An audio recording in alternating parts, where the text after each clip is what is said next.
আমি যদি আমার পরিবারকে ভালোবাসি, আমি যদি আমার সন্তানকে ভালোবাসি, তাহলে আমি আমার এই দেশকেও ভালোবাসি। এই দেশকে যদি আমি ভালোবাসি, তাহলে দেশের কল্যাণের জন্য, আমার প্রজন্মের কল্যাণের জন্য, আমার আগামী প্রজন্মের কল্যাণের জন্য আমাকে উদ্যোগ গ্রহণ করতে হবে। রাজনীতি শুধু ক্ষমতা নয়, রাজনীতি হলো আপনার চিন্তা এবং চেতনার বিকাশ করা। আপনার কি কথা বলবেন নাকি? একটু শুনেন, আমি শেষ করবো 2 মিনিট। আমরা যদি এই যে ক্ষমতার রাজনীতি, সেই পৃথিবী সৃষ্টির পর থেকে কোনো না কোনো দেশের কোনো শাসক সেই দেশ শাসন করে, তাই তো? আমাদের দেশটাই। কিন্তু আমি এই শাসনের পক্ষে, আমি রাজনীতিটা এইভাবে মনে করি যে আমি যদি একজন সচেতন রাজনৈতিক কর্মী হই, তাহলে আমি আমার নিজেকে ভালো রাখবো, নিজের কল্যাণে কাজ করব, আমি আমার পরিবারের কল্যাণে কাজ করব, আমি আমার প্রতিবেশীর কল্যাণে কাজ করব। আমি যদি এতটুকু দায়িত্ব আমি পালন করতে পারি, দেশের দরকার নেই, আমার পরিবার, আমার আত্মীয় স্বজন, আমার চারিপাশের মানুষের কল্যাণে যদি আমি কাজ করতে পারি, তাহলে মনে হবে যে আমি রাষ্ট্র এবং পৃথিবী এবং মানব জাতির কল্যাণ করতে পারলাম। তাতেই আমার রাজনৈতিক। এখন আমি একজন ক্ষুদ্র মানুষ, আমি যদি সারা পৃথিবী নিয়ে চিন্তা করি, আমি যদি সারা বাংলাদেশ নিয়ে চিন্তা করি, হবে না।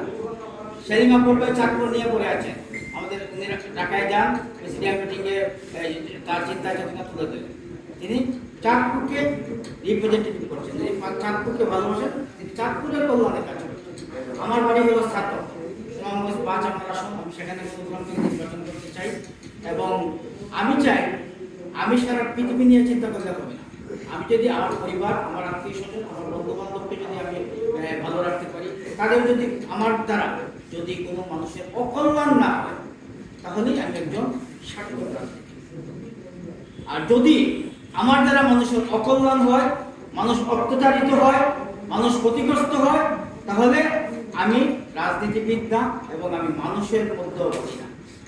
সুতরাং যারা নিজেদের স্বার্থের জন্য, দখলবাদের জন্য, অর্থ উপার্জনের জন্য, মানুষের অকল্যাণ করার জন্য, দেশের ক্ষতি করার জন্য রাজনীতি করে, আমি আহ্বান জানাবো আপনাদের ভাই রাজনীতি থেকে বিদায় হোক এবং আগামী প্রজন্ম, একটা জেনজি প্রজন্ম তৈরি হয়েছে, এই প্রজন্ম যেটা মাথায় ঢুকায় এটাই করে চলে। সুতরাং আগামীতে যদি কেউ রাজনীতি নিয়ে খেলা করে, আগামীতে যদি কেউ জনগণের অধিকার নিয়ে ছিনিমিনি করে, তাহলে এই প্রজন্ম তাদেরকে ছেড়ে দিবে না। সুতরাং আমার সন্তানের কল্যাণের স্বার্থে আমরা রাজনীতি করব, আমরা আমাদের দেশের কল্যাণের জন্য রাজনীতি করব, আমরা রাজনীতি করব আমার নিজের কল্যাণের জন্য। নিজের কল্যাণ মানে অন্যায়ভাবে অর্থ কামানোর জন্য না। আমি পরিশ্রম করে মেধা খাটিয়ে আমি আমার ব্যবসা বাণিজ্য যাই করি, সেখানে যেন আমি ব্যক্তিগতভাবে আমি সৎ থাকি। আমি যদি সৎ থাকি, দেশের ক্ষতি হবে না। আমি যদি সৎ থাকি, আমার পরিবারের ক্ষতি হবে না। আওয়ামী লীগের এই ৭৮ বছরের পূর্ণ একটি রাজনৈতিক দলের আজকের এই দুর্দশা কেন হয়? তারা মনে করেছিল এই দেশ তাদের ব্যক্তিগত সম্পদ, তারা লুটপাট করার জন্য তারা রাজনীতি করেছে, এই জন্যই বিদায় হয়েছে। সুতরাং গণফোরাম একটি পরিচ্ছন্ন রাজনৈতিক দল। যদি গণফোরামের 32 বছরের হয়েছে গণফোরামের জন্ম, কিন্তু গণফোরাম যদি তার রাজনৈতিক উদ্দেশ্য লক্ষ্য ঠিক রাখে, 100 বছর পরে যদি ক্ষমতায় আসে, তাও আমাদের কোনো অসুবিধা নেই। কারণ আমরা রাজনীতি করি মানুষের কল্যাণে, দেশের কল্যাণে, রাষ্ট্র ক্ষমতার জন্য না। আমি ডক্টর কামাল হোসেনের দ্বারা এই দেশের কোনো ক্ষতি হয়েছে আপনারা বলতে পারবেন? ক্ষতি হয় নাই। কিন্তু অন্যান্য রাজনৈতিক দলের প্রধানদের দ্বারা এই দেশ বহুবার ধ্বংস হয়েছে, হয়েছে না? আমার জীবনকালে এরশাদের আমল থেকে শুরু করে এই ডক্টর ইউনূস পর্যন্ত তো আমি রাষ্ট্র ক্ষমতা দেখেছি। কার কতটুকু অবদান তো আমি জানি।